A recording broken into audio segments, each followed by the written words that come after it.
കർത്താവ് യേശുക്രിസ്തുവിൻ്റെ അതിപരിശുദ്ധമായ നാമം വാഴ്ത്തപ്പെടുമാറാകട്ടെ. സഭാപ്രസംഗിയുടെ പുസ്തകം 3-ാം അധ്യായത്തിൽ ഇപ്രകാരം പറയുന്നു: എല്ലാറ്റിനും ഒരു സമയമുണ്ട്, ആകാശത്തിന് കീഴിലുള്ള സകല കാര്യത്തിനും ഒരു കാലമുണ്ട്.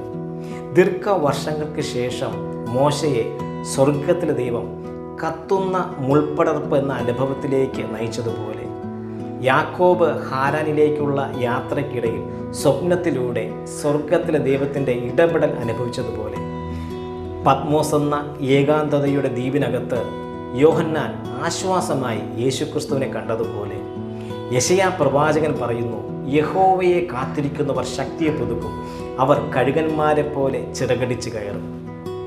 ഈ വീഡിയോ കണ്ടുകൊണ്ടിരിക്കുന്ന താങ്കൾ ഒരു ദൈവിക ഇടപെടലിനു വേണ്ടി ദീർഘനാളുകളായി കാത്തിരിക്കുന്ന വ്യക്തിയാണ് താങ്കളെങ്കിൽ താങ്കളുടെ കാത്തിരിപ്പ് ഒരിക്കലും ഒരു പരാജയമല്ല. തക്ക സമയത്ത് താങ്കളുടെ ജീവിതത്തിനകത്ത് സ്വർഗത്തിലെ ദൈവത്തിൻ്റെ ഒരു വലിയ ഇടപെടലുണ്ടാകും. അതുകൊണ്ട് ക്ഷമയോടെ പ്രാർത്ഥനയോടെ കാത്തിരിക്കുക. ദൈവം സഹായിക്കും. God bless you.